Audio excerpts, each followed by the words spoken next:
Bom, olá pessoal, tudo bem? Bom, meu nome é Gabriel Henrique Matias, sou biólogo, eu me formei no Centro Universitário de Patos de Minas Unipam, no curso de licenciatura e bacharelado em Ciências Biológicas, sou especialista em Engenharia Genética, em Biologia Celular e Molecular e também em Biotecnologia.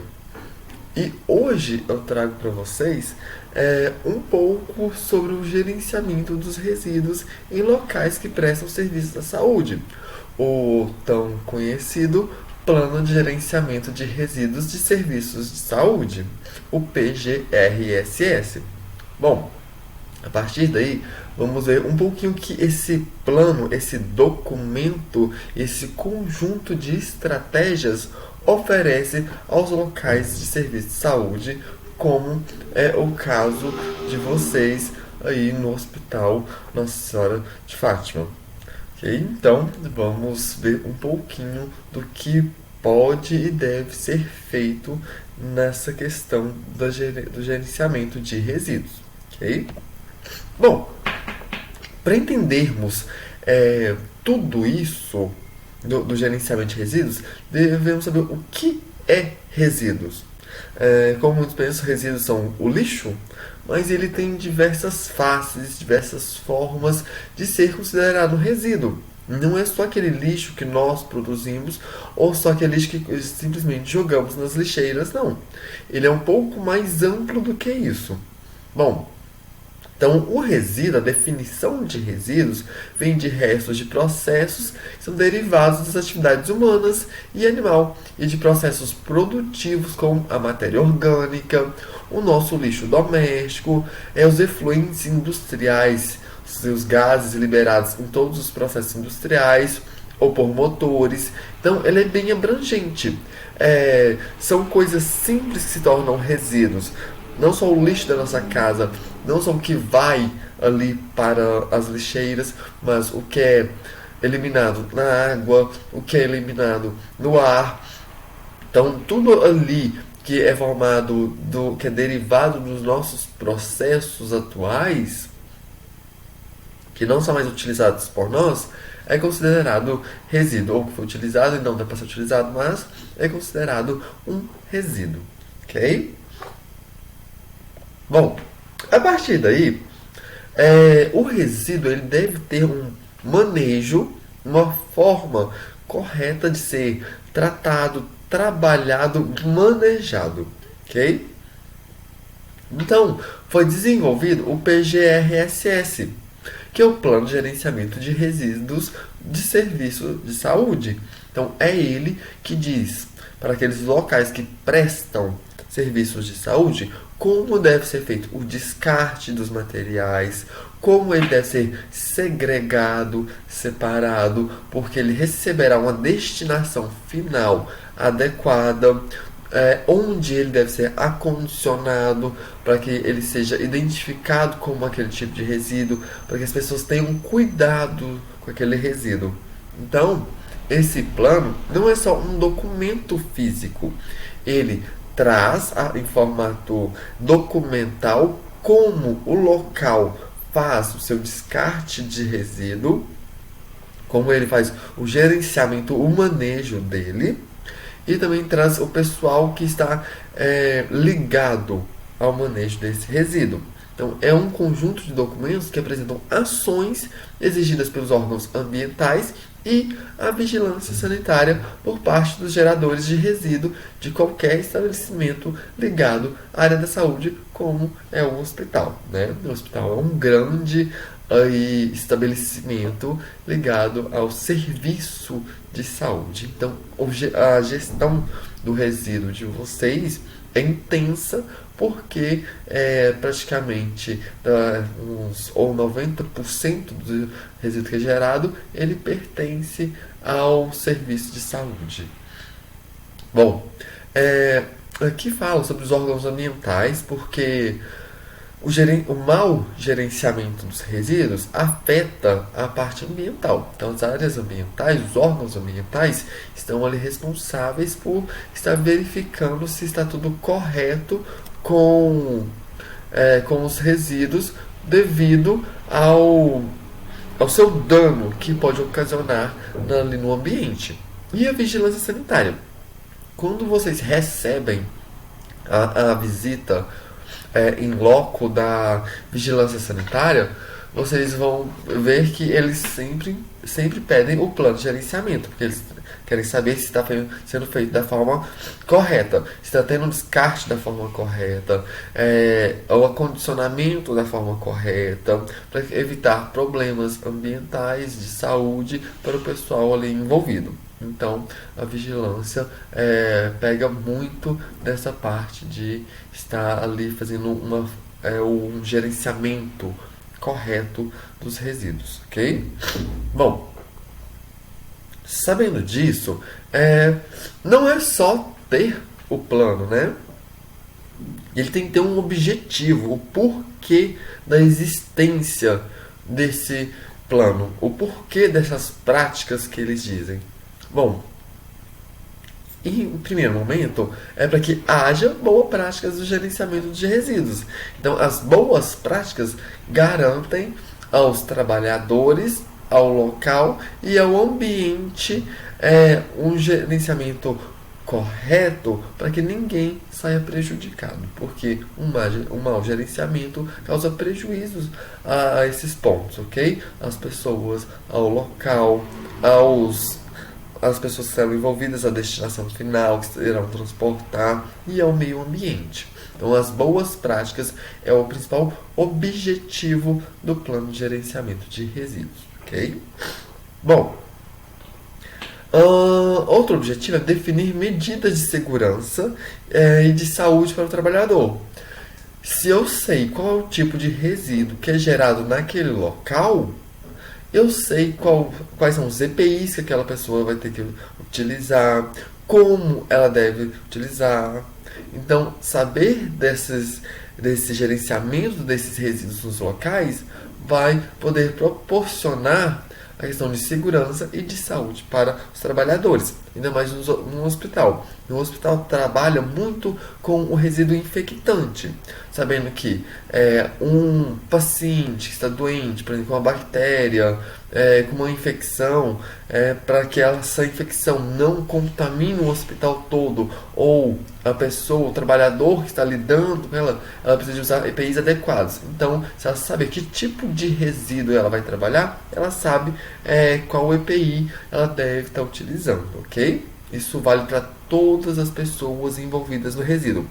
Desde, por exemplo, a pessoa que participa de uma coleta de sangue, até a que descarta o resíduo, a que pega o resíduo para levar para a destinação final. Então, todos ali estão ligados de uma maneira ou outra com os resíduos, ok? Bom, outro objetivo importante é garantir a integridade física do pessoal, direta ou indiretamente envolvido. Um exemplo: se um determinado profissional fez uma coleta de sangue e sem querer descarta uma agulha desencapada na pia, e daí vai alguém da equipe da limpeza, vai fazer a limpeza ali daquela pia e fura o dedo, isso é um problema. Ela perde a integridade física através de um acidente, ok? Porque o descarte de maneira incorreta do resíduo ocasionou esse probleminha. Então, a pessoa diretamente envolvida é a quem coletou e a indireta é aquela que vai fazer a limpeza. Ela vai fazer a limpeza, ela não está diretamente envolvida, mas ela trabalha, ela atua naquele local onde aquela atividade é desempenhada, ocasionando esse probleminha. É um problema questão de segurança e de saúde também. Então, um objetivo do plano é que isso não ocorra, ok? Bom, a economia de materiais. Sabendo a quantidade de resíduo gerado ou quais os resíduos que são gerados, pode-se estabelecer maneiras de um manejo melhor para economizar alguns materiais. Okay? Então, é uma forma bem interessante de fazer economia. Economia de materiais é bom financeiramente falando, ambientalmente falando também, E o ambiente agradece uma quantidade menor de resíduo. Então, é um objetivo que abrange mais do que só o local e só o financeiro. Bom, a preservação do meio ambiente é importante. E um bom gerenciamento de resíduo garante um ambiente mais estável, um ambiente onde não receba resíduos que o prejudiquem ou que receba aquele resíduo de forma correta. Então, a preservação do meio ambiente está integralizada ao gerenciamento dos resíduos. Bom, assim que estabelecer o plano, saber onde estão localizadas as lixeiras, quais tipos de lixeiras, quais tipos de resíduo, conseguimos definir as características dos riscos naquele local. Se aquele local tem uma lixeira de lixo infectante, significa que temos um risco biológico naquele local. Então, saberemos que ali tem um risco biológico, tem que ser tratado de determinada maneira, limpado de determinada maneira, o resíduo coletado de uma maneira adequada. Então, a partir da implantação do plano, conseguimos definir essas características dos riscos que estão ali naquele local. Okay? Bom, uma parte um pouquinho meio chata de ser trabalhada, por ser grande e complexa muitas das vezes, mas a legislação ela está aí para poder garantir com que seja feito o plano e orientar como ele deve ser feito. Ele traz as informações de forma correta desse manejo dos resíduos. Em primeiro momento, eu trouxe a lei número 12.305 de 2010, que é a Política Nacional de Resíduos Sólidos, o PNRS. O PNRS ele vai trabalhar, ele traz para nós o gerenciamento de diversos tipos de resíduos. Nós estamos direcionados ao resíduo de serviço de saúde. Porém, por exemplo, o hospital vai fazer uma construção, uma ampliação. Ele vai gerar um resíduo diferente, que é um resíduo de serviço de saúde. Ele vai ter o resíduo gerado pela construção, aqueles resíduos de construção, restos ali de construção, que vão receber um descarte de uma forma adequada. E o PNRS traz essa forma adequada que deve ser feita. A RDC 222, que cuida da parte dos resíduos de saúde, não vai trazer isso. Ele vai trazer apenas os ligados ao serviço de saúde. Ok? Então, a RDC 222, de 28 de março de 2018, é a mãe, a responsável, a que dita tudo referente ao gerenciamento de resíduo. Então, é a partir dela que o plano de gerenciamento é feito e é a partir dela que os funcionários, todos envolvidos, recebem o treinamento adequado para como fazer o gerenciamento correto ali dos resíduos. Então, sempre que necessário saber como fazer o descarte daquele material, como fazer a destinação final, onde jogar determinado resíduo, a RDC 222 vai estar ali para amparar esse tipo de resíduo, ok? Então é ela a legislação responsável pelo PGRSS. E ali elas delegam as atribuições de descarte dos resíduos, descarte, acondicionamento, destinação final, ok? Então são elas são responsáveis por por ditar toda essa legislação, essas regras. Bom, os resíduos, para identificarmos eles receberam uma simbologia e uma classificação.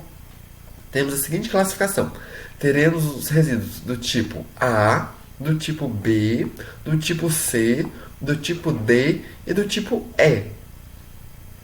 O primeiro é do tipo A. Essa é a simbologia do resíduo tipo A.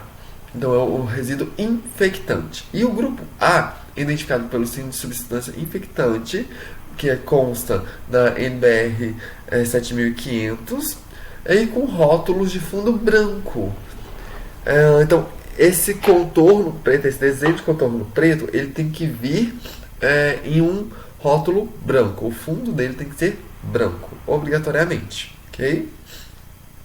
Já o grupo B trata dos compostos químicos. Ok? Ele é associado, dito, na NBR 7500 também, e com a discriminação de substâncias químicas e as frases de riscos da substância. Por quê? Aí a gente vê essa caveirinha com dois ossinhos cruzados, que é a simbologia dele, e às vezes ele vem corrosivo, inflamável. Então ele vem com essa associação, com um nome associado, essa discriminação da substância. Porque as substâncias químicas, elas são diversas e elas têm ações diversas. Então muitas das vezes vem a caveirinha e escrito substância perigosa, substância corrosiva, substância contaminante. Então sempre vai estar trazendo também um nomezinho. E a simbologia dos produtos químicos, que é do grupo B, é essa caveirinha, ok? Agora, um que não é muito comum é o grupo C de resíduos, que são os compostos radioativos. É bem comum a gente ver essa simbologia, né? Então, esse é o símbolo, esse raiozinho é o símbolo dos rejeitos radioativos. Ele sempre está em materiais que são radioativos, não é muito comum para nós, mas em locais que trabalham com raio-x, ele vai aparecer. Tá? Na questão do serviço de saúde, muitas das vezes é onde trabalha com raio-x, tem essa simbologia, porque tem esse tipo de resíduo. Então, o grupo C é representado pelo símbolo internacional de presença de radiação ionizante em rótulos de fundo amarelo e contornos pretos, acrescida a expressão rejeito radioativo, ou resíduo radioativo, ou só radioativo, ok? Então, sempre é essa simbologia com o fundo amarelo, ok? Já para o resíduo D, ele é o resíduo comum, é o resíduo mais comum para nós também. Não é só chamar de resíduo comum, mas é o que temos mais contato. Ele está no nosso dia a dia. Ele é o do grupo D e é identificado pelo símbolo de material reciclável, que é essas três setinhas formando um triângulo. Caso haja reciclagem, a nossa cidade, Patos de Minas, não tem reciclagem. Mas aqui perto, o lugar mais próximo que tem o centro de reciclagem é Presidente Olegário. Eles têm um centro de reciclagem e alguns locais mandam para lá, ok? Então, caso haja reciclagem, a identificação adotada deve se usar códigos, cores e nomeações baseadas na Resolução 275. Então, essa resolução ela vai trazer a simbologia e a cor adequada para esse resíduo. Vamos ver logo à frente que o grupo D ele tem uma segregação, ele é separado, ele tem tipos, ele deve ser separado de acordo com o tipo, a cor do resíduo, a cor do descarte, na verdade, vai de acordo com o resíduo. Já o resíduo pérfuro cortante, ele recebe um símbolo igual ao do símbolo do grupo A. Entretanto, ele vem discriminado embaixo, resíduo pérfuro cortante. O pérfuro cortante ele é bem problemático. Seguinte sentido: o grupo A é identificado por esse símbolo, tá também na NBR 7500, com rótulos de fundo branco, desenho em contornos pretos, acrescida a inscrição de resíduo pérfuro cortante, indicando o risco que apresenta o resíduo. Então é igual ao do grupo A, só que é resíduo pérfuro cortante.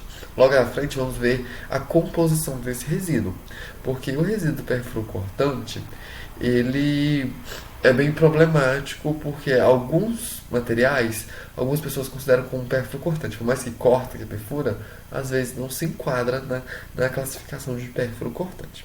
Vamos ver isso logo à frente. Bom, Com conhecimento da simbologia, vamos para a distribuição. Os resíduos biológicos. Os biológicos, que são os resíduos infectantes, eles são acrescidos dessa simbologia que nós conseguimos ver e eles são, muitas, sempre com o fundo branco. Tá? Então, a composição desse resíduo, desse tipo de resíduo, é o resíduo com a possível presença de agentes biológicos e risco de infecção, por apresentar características de maior virulência ou concentração. Então, se aquele local é um material biológico, seja uma carcaça animal, uma peça anatômica humana, sangue, por exemplo, as bolsas de sangue, infectante, tudo ali que possa carregar material infectante, mesmo que esse material tenha sido autoclavado, esterilizado, ele ainda continua sendo do infectante, ele deve. Então, esse material, ele deve estar ali no risco infectante, ok? Material biológico, seja uma peça anatômica animal, humana, uma carcaça, uma parte ali do ser humano, sangue, tudo isso que pode trazer algum composto com risco de infecção, ok? Então, essa é a característica do resíduo tipo A. Bom, agora vamos ver que, igual ao do grupo D, o grupo A ela tem subgrupos. Então temos classificações dentro dessa classificação. E vamos classificar em A1, A2, A3, A4 e tinha o A5 também. Bom, o A1 vem cultura e estoques de micro-organismos, de cultura, de resíduos de laboratório, de manipulação genética, resíduos resultantes de atividade de vacinação, com micro-organismos vivos ou atenuados. Então ele é do grupo A1. No grupo A2 já vem as carcaças de animais que são submetidas a experimentos, carcaças de animais de um modo geral. No grupo A3 temos peças anatômicas, que são os membros de seres humanos, produtos de fecundação, essas coisas. Então, partes humanas. Já no A4, vem os kits de linhas arteriais, sobras de amostra de laboratório, seus recipientes, então, material contaminado com sangue, essas coisinhas, as linhas arteriais, sobras de amostras de sangue. Então, eles são classificados no A4. Entretanto, muitos dos locais não fazem essa segregação em A1, A2, A3 e A4. Por quê? Normalmente, faz só grupo pertence ao grupo A, coloca no saco branco leitoso, com a identificação e a partir daí eles já sabem que esse material vai ter uma destinação final igual às demais. Ele vai ser incinerado. Então, normalmente muitos locais não fazem essa diferença de A1, A2, A3, A4. Elas simplesmente colocam como infectante e colocam uma etiqueta e descrevem o que é. E a partir da descrição, eles dão a destinação correta. Normalmente não tem sacos para fazer essa A1, A2, A3, mas a legislação traz essa classificação, ok? Acondicionamento. Onde colocar esse resíduo? Bom, esse resíduo vai em lixeiras com pedal para não termos contato, né? Não podemos ficar tendo contato com o resíduo. Então, uma lixeira com pedal é muito mais eficiente e mais higiênica para ser trabalhada. Porque colocamos lá o pé no pedal e ela levanta e colocamos lá, não temos contato com a água, um local onde muita gente vai pegar ou ficar próximo do resíduo. Então, é uma lixeira com pedal para abertura de tampa, superfície interna lisa, resistente e lavável, revestida com um saco plástico branco leitoso, identificado pelo símbolo de substância infectante. Então, a lixeira tem que ser de pedal, tem que ser fácil de lavar, que tem que ser feita a higienização dessa lixeira.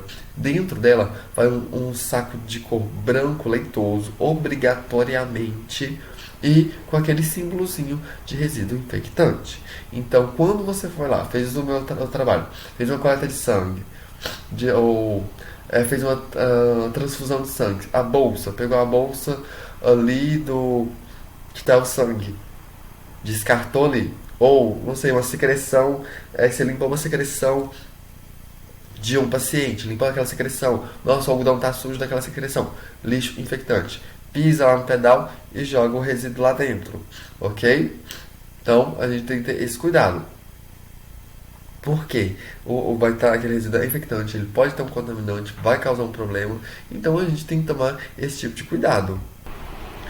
Então é sempre importante que tenha a lixeira, que é fácil de ser lavada, por isso que a gente fala internamente tem que ser lisa, porque não consiga agregar substâncias nela, fica mais fácil de lavar, ela tem que ser lavada, esterilizada, limpada, porque o contaminante pode, sem querer, sair ali do saco e passar para a lixeira. Então isso pode ocasionar dentro do hospital a questão das infecções hospitalares. Então é muito complicado. Então esse resíduo tem que ser muito, muito bem acondicionado.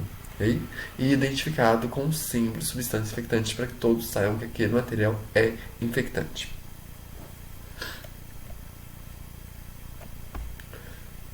Bom,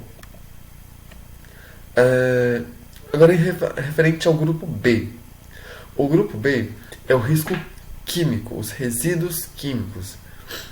Os resíduos químicos são uma diversidade muito grande. Eles são diversos no seguinte ponto: produtos que são usados para algum teste, produtos que são usados em laboratórios, porém esses produtos químicos, eles entram também, esses resíduos químicos entram também na limpeza. Os materiais de limpeza são produtos químicos e eles podem sim ocasionar um risco químico nos locais. Então é bom ter esse conhecimento. O grupo B, então, ele é representado por essa caveirinha com esses xizinhos de ossos, escrito risco químico, ok? Ou componentes químicos. E a composição? Os produtos químicos, eles são muito, muito mais chatos de serem trabalhados. Por quê? Esses químicos contêm substâncias, são os resíduos que contêm substâncias químicas capazes de causar risco à saúde ou ao meio ambiente, independente de suas características inflamáveis, de corrosividade, reatividade, toxicidade, inflamabilidade, quando é um gás, então, ou algum poluente forte. Por exemplo, detergente. O detergente é usado no nosso dia a dia. Porém, o detergente, a composição dele causa danos ambientais. Então, por mais que o detergente seja usual, nós usamos, ele é um componente químico. Ou o iodo, que é utilizado aí nos hospitais para esterilização, ele é um componente químico. Então, temos que ter noção disso. Através disso, vamos ver que os componentes químicos, eles recebem rótulos onde dizem algumas informações, como esses pictogramas de explosivo, inflamável, oxidante, gás sob pressão, tóxico, corrosivo, perigoso, de cuidado, né, porque tem atenção no trabalho, de poluente, tem outros pictogramas, outros probleminhas também que eles trazem nos seus rótulos. Então é importante verificar sempre. O álcool 70% é muito utilizado na esterilização de bancadas, macas, esterilização de mãos. Então, ficar atento, porque é um material químico que é inflamável. Então, ele não pode ser trabalhado em qualquer local. Então, ter esse cuidado é muito importante. Por mais que seja algo do nosso dia a dia, a composição desses componentes que utilizamos é muito, muito arriscado, como a água sanitária. A água sanitária misturada à água, ela libera gases. Então, tomar muito cuidado. A água sanitária é um componente químico. E na água, ela sofre uma reação química. Então, essa reação química libera gases. Já aconteceu diversos casos de pessoas que intoxicaram pelo uso em casa mesmo, no dia a dia, da água sanitária. Porque ela é um componente forte e perigoso. Então, ela é utilizada para esterilização de materiais, ela é excelentes esterilizantes de materiais, porém, ela ocasiona esse risco, que é um risco grave, certo? Bom, os produtos químicos, eles são ali trabalhados dentro da inflamabilidade, reatividade e os riscos específicos, são oxidante, corrosivo, explosivo, que trazem riscos à saúde. Alguns ácidos são trabalhados, e ácido na pele ou na roupa, eles queimam, tem queimaduras gravíssimas, então tomar muito cuidado. Questão de inflamabilidade, de toxicidade, nunca, nunca, nunca cheirar um composto químico, ok? É um cuidado que temos que ter no nosso dia a dia. Então, nunca cheire um composto químico para ver se ele está. Não deixe eu cheirar para ver se está tudo ok com ele. Não façam isso, porque os compostos químicos liberam gases, eles são tóxicos, eles prejudicam a saúde. Então, não fazer esse tipo de coisa, ok? Não cheirar nada de produtos químicos. Não cheirar, não provar, não testar esses produtos, que isso não deve acontecer. E ficar atento aos pictogramas. Eles dizem o que o composto químico ele faz, o que ele pode ocasionar. Bom, os produtos químicos, quando ele é comprado, ele vem com um rótulo e muitas das vezes ele vem com um papelzinho junto. Esse papel, antigamente, há um mês atrás praticamente, ele se chamava FISPIC. Chamavam elas de FISPICs, né? No caso, atualmente ela mudou o nome, chamam fichas de dados de segurança, e nessa ficha de dados de segurança trazem todas as informações das características do produto. Lá vai trazer se ele é inflamável, se ele é corrosivo, se ele é um poluente. Lá vai trazer os cuidados, se acontecer um acidente, o que fazer. Então, essa ficha é muito importante de ter. Ela obrigatoriamente tem que ter essa ficha no local de trabalho. Porque se acontecer algum acidente, onde a gente recorremos? A ficha de dados de segurança, as antigas FISPICs. Então, nós temos que ter em mãos essas fichas, porque temos que recorrê-la quando há um caso de acidente. E também é nela que vai estar falando sobre como manusear, a maneira correta de manusear, os danos que ela pode causar. Então temos que ter conhecimento disso, ok? Se veio o produto e não veio acompanhando a ficha dele, é simples, vai no site do fabricante, lá obrigatoriamente tem que ter essa ficha de dados de segurança. Elas têm que estar lá com todas as informações, ok?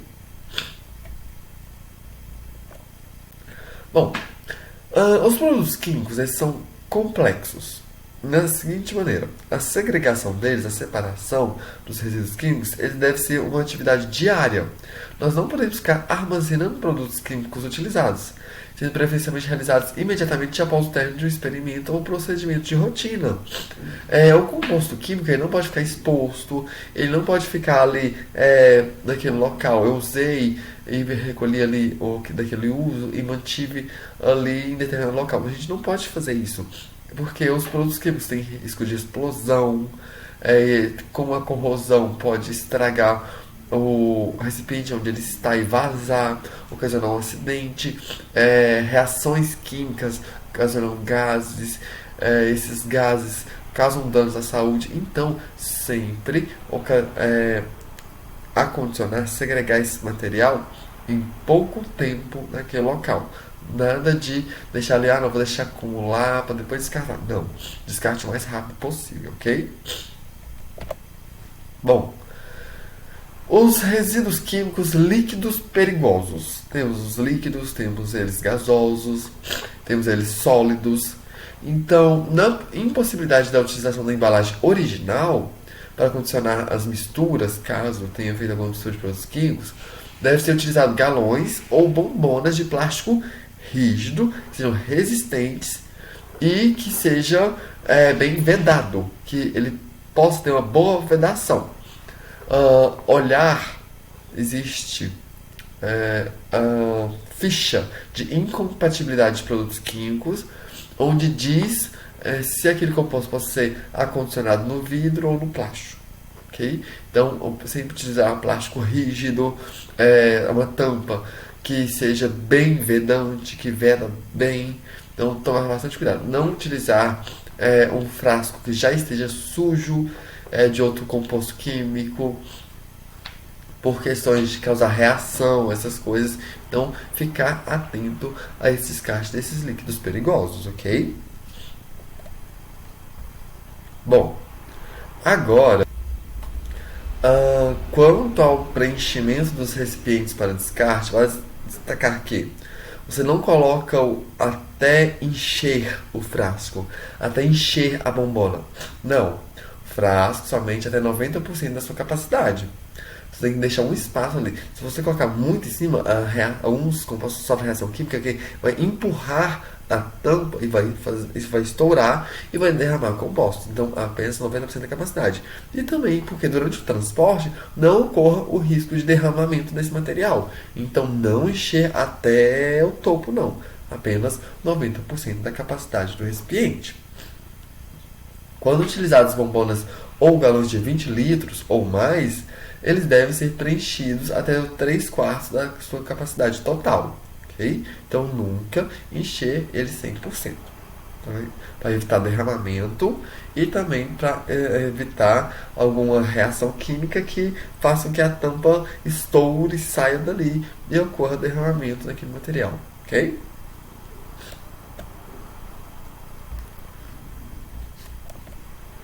Bom, já os resíduos sólidos. Alguns perfurocortantes, eles podem estar contaminados com com resíduo químico. Então aí enquadrando, colocamos ele lá na caixa de perfurocortantes e descartamos dentro do saco laranja, porque ele é um perfurocortante só que contaminado como químico. Então, contaminantes por agentes químicos perigosos deverão ser acondicionados no local de geração em caixa coletora de materiais perfurocortantes. Em qualquer situação, deverá ser afixada a etiqueta de risco químico associada ao produto. Então, a gente pega aquela caixinha amarela de perfurocortante, coloca dentro do saco laranja e coloca aquela identificação de produto químico. Okay? Então, é um sólido, por esse perfurocortante, mas como o perfurocortante está contaminado com químico, a gente coloca ele como resíduo químico. Ok? Daí fecha esse saco laranja bem fechadinho e identifica com a etiqueta. Bom, outros resíduos sólidos contendo químicos perigosos deverão ser acondicionados em lixeiras revestidas em saco plástico na cor laranja. Então, independente do resíduo sólido que seja contaminado ou que seja um resíduo sólido químico direto, a gente coloca dentro. Por exemplo, estou manuseando água sanitária com uma luva descartável. Eu vou pegar essa luva descartável, acabar de manusear água sanitária, eu sei que eu molhei ele com água sanitária naquela luva, vou pegar essa luva descartável e colocar num saco laranja. Porque ele não é um produto químico em si, mas está contaminado com produto químico. Então, se aquele material de manuseio está contaminado com produtos químicos, ele vai ser descartado na lixeira de produtos químicos.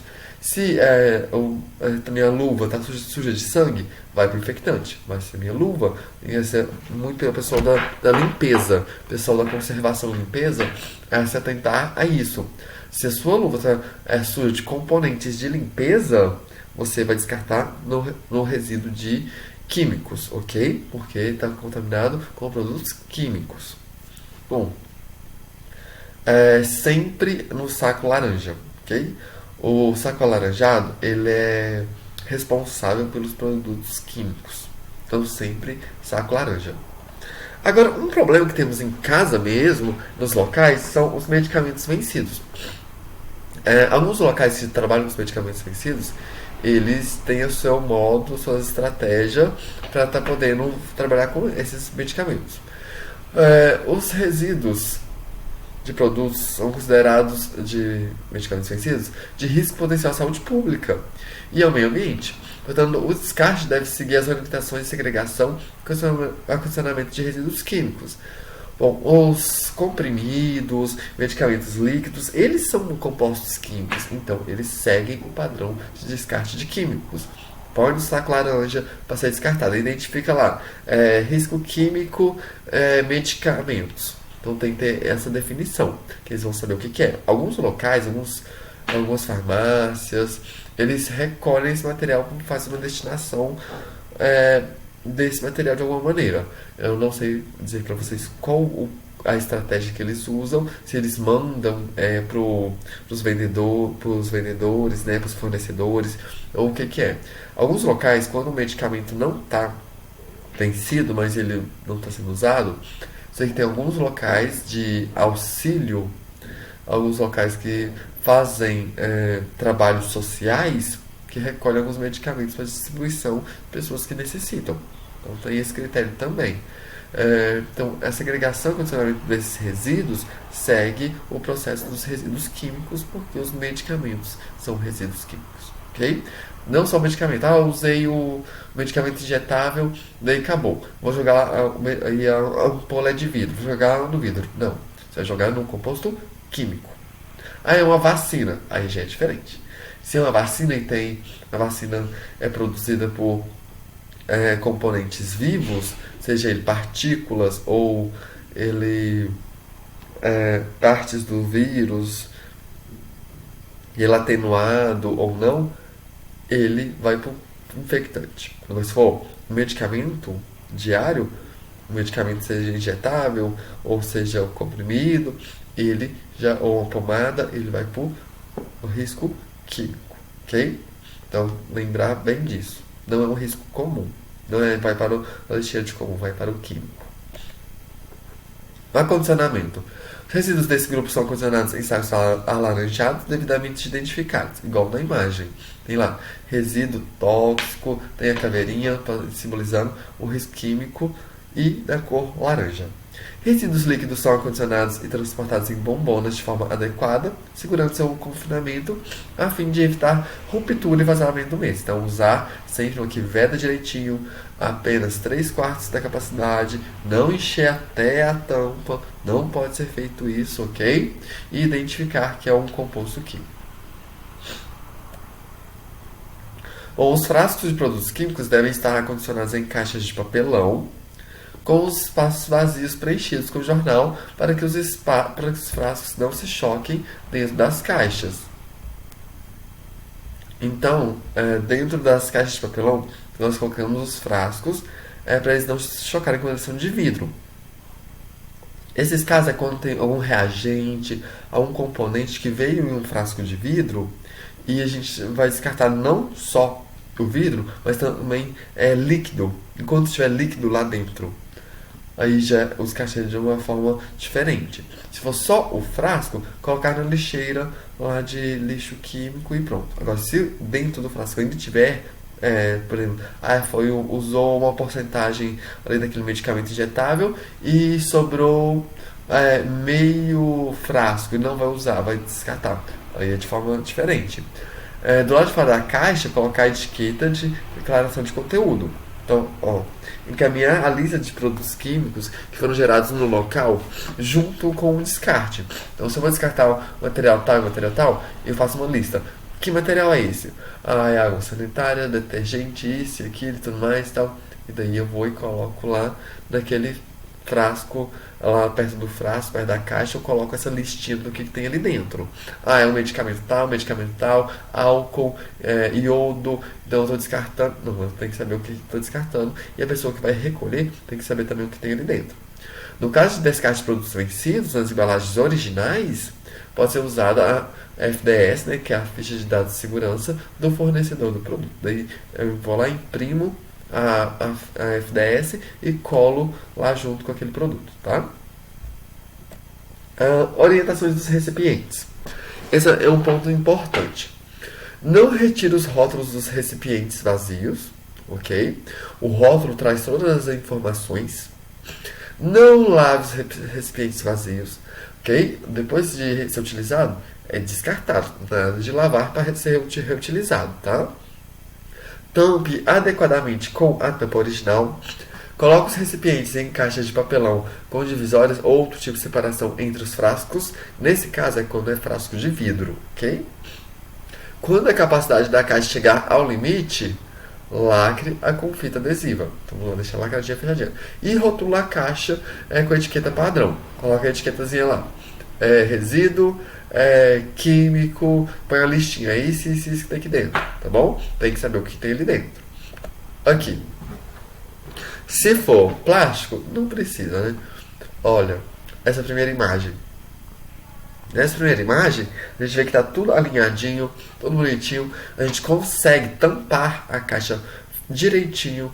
A gente não fica com aquela caixa com a tampa estufada, meio aberta, meio fechada. Não, a gente fecha direitinho essa caixa. Então tá tudo bonitinho. Tem a separação entre os frascos, para eles não se chocarem, para não quebrar.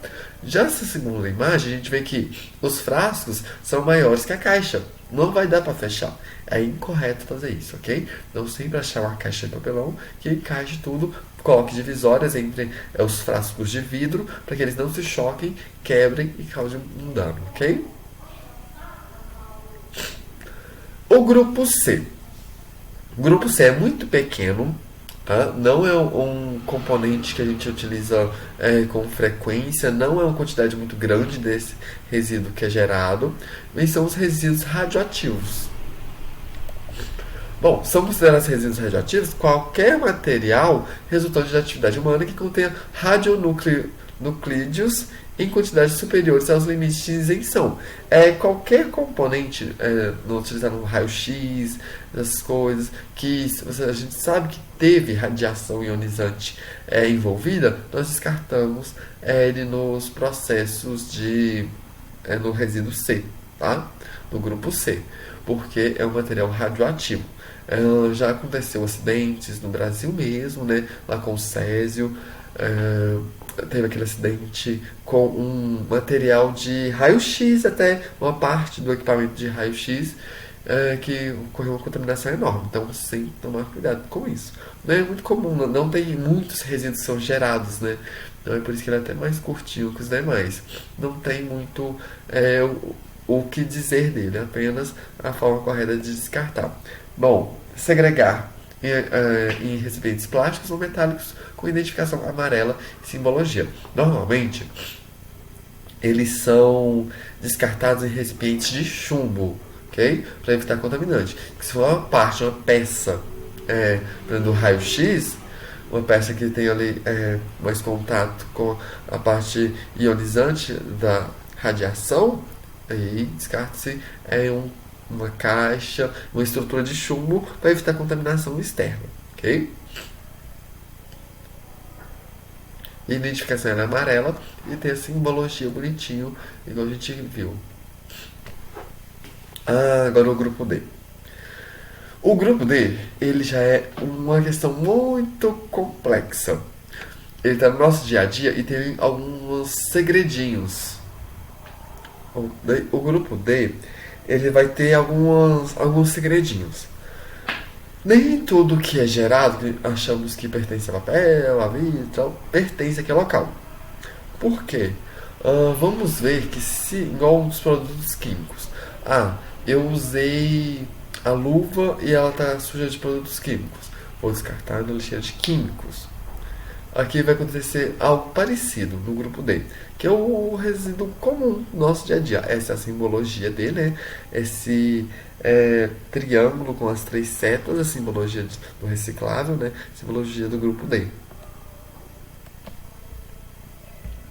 Então, a composição é o papel, o plástico, o vidro, o metal e o material orgânico, desde se não encaixa nas classificações anteriores. Foi o que eu falei. Se eu tô ali, vou limpar um local que está sujo de sangue. Vou pegar o papel toalha e limpei ali com o papel toalha. Borrifei algo, limpei com o papel toalha. Aquele composto, aquele papel está sujo de sangue. Eu vou descartar ele no lixo infectante. Ok? Não vou descartar o papel no papel, na lixeira de papel. Não, ele está contaminado. Eu limpei um ácido que caiu ali na pia. Peguei o papel toalha e limpei lá. Eu descartar aqui papel no lixo de químico, porque está contaminado com químico, por mais que seja papel. Então, o papel normalmente ele é descartado aquele papel no escritório, essas coisas, que ali ele não tem contaminação. O plástico, o vidro e o metal é da mesma maneira. Se estão contaminados, eles vão para aquela lixeira do contaminante específico. Mas se ele não tiver, ele vai para a lixeira específica dele. Olha, o papel. As lixeiras recicláveis azuis têm a função de arrecadar quase todo o material de papel. Nossa, eu fui ali e enxuguei as mãos. Papel. Nossa, eu errei uma folha, escrevi uma coisa que é errada. Papel. Lixeira azul. Saco azul. Ok? Papéis não podem ser reciclados, como o papel celofane, papel vegetal, papéis encerados ou plastificados, papel carbono, papel higiênico, papéis de fotografias, etiquetas e adesivos, papéis molhados ou muito sujos, lençóis de papel e guardanapos. Esse material, esses papéis, eles não são reciclados, ok? Então, se por um acaso tiver métodos de reciclagem no hospital, tendem a segregar uma lixeira para o que é reciclado e para o que não é reciclado, ok? Porque quando chega na usina de reciclagem, eles fazem essa separação desse papel, o que dá e o que não dá para reciclar, ok? Como eu falei, na nossa região não tem, normalmente vai tudo para o lixo comum, que é a prefeitura que faz esse recolhimento, né? E vai para os aterros sanitários, mas caso haja, tem que tomar cuidado que alguns papéis eles não são recicláveis, tá? Por exemplo, o papel higiênico, que é muito usado, ele não é reciclado. Bom, o plástico. Para matérias de plástico, a lixeira vermelha é a correta para o descarte, ou o saco vermelho, tá bom? Também a lixeira em si não é vermelho, mas o saco é vermelho. Então, isso já indica que é plástico. Nela você pode descartar sacos plásticos, embalagens de plástico, garrafas PET, canos, tubos plásticos, baldes quebrados, tupperwares, canetas, escovas de dente, CDs. Então tudo ali que for de plástico pode ir para lá, desde que não esteja contaminado com outro agente, ok? O vidro. Para o vidro, a lixeira é verde, ou o saco é verde. E o vidro quase não é produzido, porque normalmente está contaminado com alguma coisa, igual eu falei, a ampola de o frasco de algum medicamento. Não vou jogar na lixeirinha verde, não. Por quê? Porque está contaminado com químico. Eu vou jogar na lixeira laranja, no saco laranja, porque é contaminado com químico.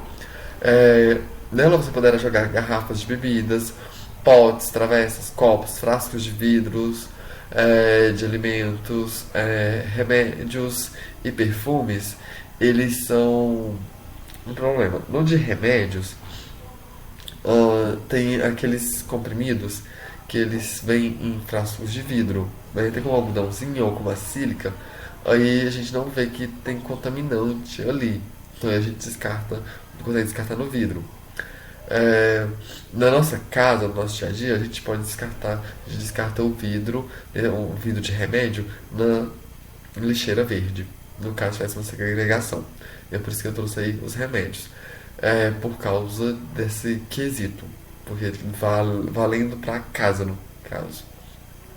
Um clipe não, perdão.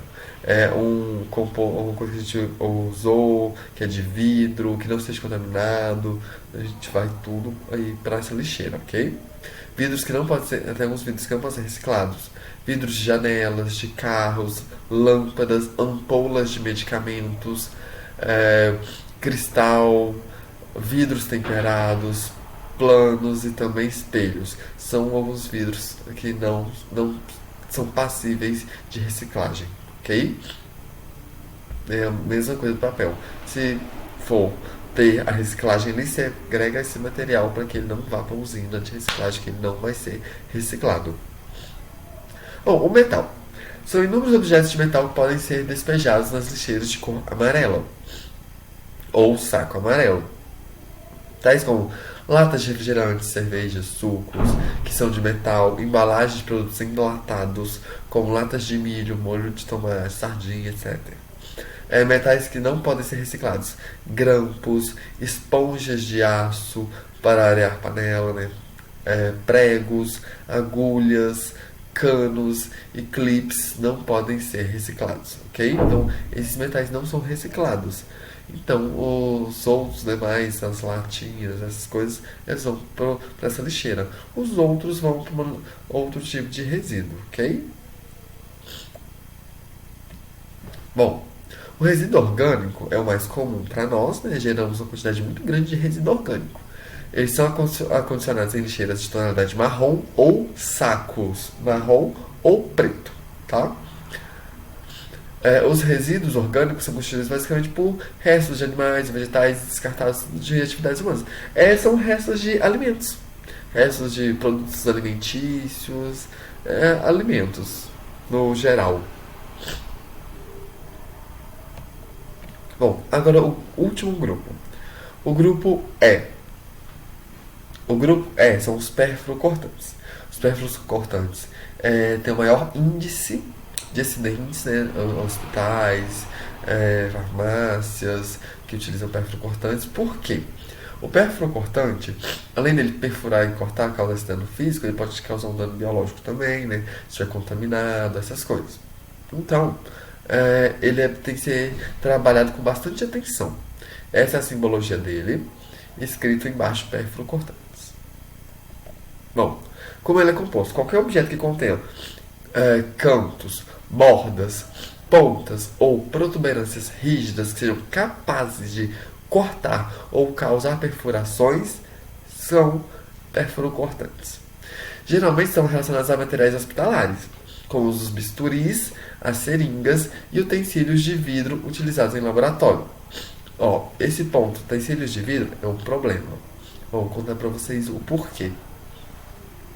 Se eu usou bisturi, seringas, as seringas, atualmente a gente tem um mecanismo de encape de seringa, né? Antes a gente não podia encapar a seringa.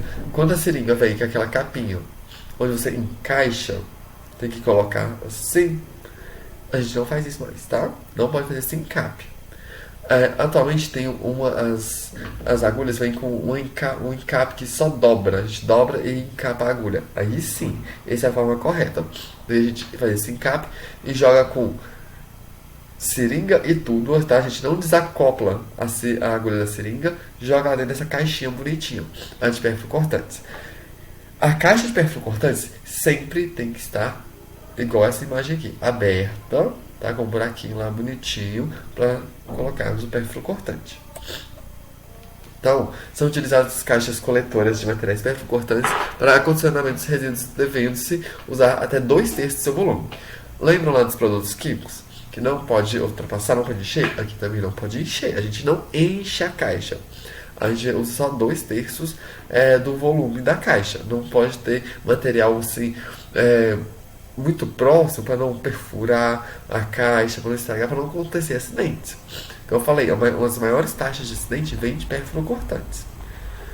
Ao atingir a marca tracejada no recipiente, o mesmo deverá ser fechado e acondicionado em sacos brancos leitosos ou laranjas, ok? Devidamente lacrados e identificados, acrescidos da etiqueta. Um exemplo. Eu vou pegar uma agulha e vou fazer a mistura de dois medicamentos. Vou fazer essa mistura. Fiz essa mistura. Aí eu vou pegar e vou jogar na caixa de perfluorocortante. Depois eu vou pegar o saco branco, vou cobrir o saco branco, a caixa com o saco branco, leitoso porque é infectante, e depois descartar como infectante. Não. Se eu só fiz usei os medicamentos, não teve contato biológico com aquela agulha, eu vou descartar em uma caixa coletora e depois eu vou cobrir com um saco laranja. Aquela outra caixa onde vai agulhas que eu dei uma injeção, uma vacina, alguma coisa assim no ser humano, na pessoa, aí eu jogo naquela caixa que vai ser descartado no saco branco leitoso, tá? Ela é um perfluorocortante e um contaminante, mas eu tenho que saber se esse contaminante é biológico ou ele é químico. Então, ter duas caixas nos locais que precisam, tipo ali eu faço mistura de medicamento e aplico é a medicação. Então eu vou ter duas caixas. Uma é para aquela material onde eu fiz a mistura de medicamento e outra para aquela que eu apliquei. Ok? Então são diferentes. Bom, é especialmente proibido esvaziar as caixas. Então, a gente não esvazia as caixas. Atingir a quantidade. Ah, não, vou esvaziar, vou tirar o saco lá de dentro e tal. Não, a gente não faz isso. A gente simplesmente fecha a aba, põe dentro do saco adequado, identifica e manda para algum lugar. Ok?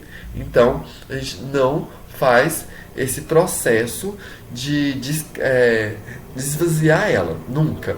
A gente não põe a mão naquele buraquinho, não abre aquela aba, ela só fica daquela maneira, com aquele buraquinho aberto para a gente colocar o material. Só isso, depois é só fechar, ok? Mas aqui tá um problema. Nossa, Gabriel, deixei uma ampola de um remédio, uma vidraria quebrar. E agora? Nossa, ela perfura e corta. Vou jogar na caixa de perfil cortantes. Não vai. Por quê? A vidraria danificada, ela é diferente. Então, o que que acontece aqui na vidraria danificada? Você vai recolher a vidraria danificada em caixa de papelão de tamanho adequado. Pega uma caixa de papelão e identifica ela. Vidraria danificada. Ok? Então, se caiu um vidro. Nossa, eu vou pegar esse material, colocar nessa caixa de papelão.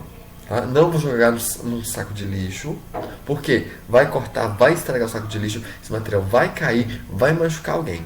Então, as caixas de papelão devem estar em boas condições, tá? Nada de caixa de papelão com furo ou com fundo solto. Confiram bem isso. Não armazene frascos vazios de produtos químicos que estejam intactos junto com a vidraria danificada. Nossa, ali é vidro, vou pôr ali. Não. Se está contaminado com químico, vou descartar no lixo químico. Ah, está contaminado com biológico? Com biológico, tá? Se a vidraria quebrou e está contaminada, aí ela vai ser descartada lá no químico, no biológico. Se a vidraria não tá contaminada, aí ela vai para a caixa de papelão. Daí quando a caixa chegar ao limite, lacre ela com fita adesiva e põe um rótulo nela. Olha, vidraria danificada. Nesse caso, a vidraria danificada é coletada pela prefeitura, tá? Então ela vai ser descartada junto com o lixo comum. Por mais que a gente tenha lá o saco de vidro no resíduo comum, a gente põe aquele que não está quebrado. Aquele que quebrou, caixa de papelão. Por que na caixa de papelão? Já aconteceu diversas vezes. É uma prática que nós devemos fazer em casa mesmo. Quando a vidraria quebra, uma coisa assim, as lâmpadas podem ir na caixa de papelão também, tá bom? Por quê? As pessoas que vão coletar esse material, que estão trabalhando ali para coletar esse material, elas se ferem, elas machucam, cortam mão, perdem membros, porque a vidraria tinha vidro quebrado ali e ela não vê e pega aquilo e corta e dá infecção e perde um dedo. Então isso é problemático. Então pensando no próximo e nas boas ações, coloque uma caixa de papelão. Vidraria quebrou? Coloca lá. Encheu, mas que encheu ali no limite onde dê para fechar a caixa, fecha, lacra, escreve vidraria quebrada, vidraria danificada e coloca lá para descartar junto com o lixo comum. Mas a pessoa vai saber, ali tem vidro quebrado, vou tomar cuidado, vai colocar direitinho sem se machucar. Então, tomar muito cuidado isso, não só na empresa, mas também na casa de vocês, ok? É uma coisa que devemos desenvolver. Sempre olhar o próximo, que o resíduo ele passa na mão de muitas pessoas até ser eliminado. O resíduo, depois de ir para a lixeira, não acabou. Ele ainda tem um trâmite enorme para ser seguido para poder ser descartado. Ok? Bom, então aqui tem uma imagem. Olha, não deixa assim o máximo. Olha essa segunda imagem aqui. Tá supitando de vidro, não tem como fechar. Não, olha a primeira.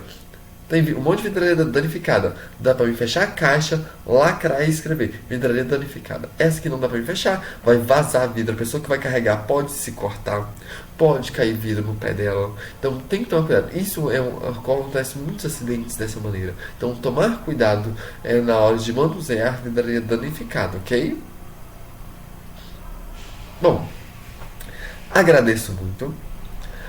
Agradeço ao convite. A estagiária Daiane fez o convite a mim. Agradeço muito pelo convite. Foi um prazer enorme estar com vocês nesse evento. Também podendo agregar um pouco mais sobre o gerenciamento dos resíduos, que é algo extremamente importante e relevante para a empresa, ainda mais para um hospital.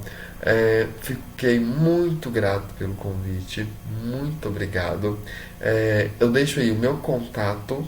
Caso queiram entrar em contato comigo, podem entrar caso tenha ficado alguma dúvida, ou queiram saber um pouco mais, ou querem tirar dúvidas em relação a algum resíduo, algum documento da instituição, pode entrar em contato comigo, que eu estou à disposição.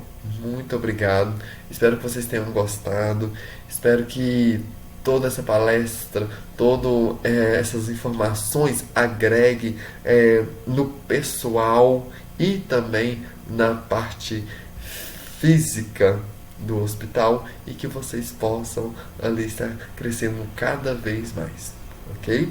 Muito obrigado e estou sempre à disposição. Agradeço a direção do hospital e a todos vocês de uma forma geral e espero que gostem.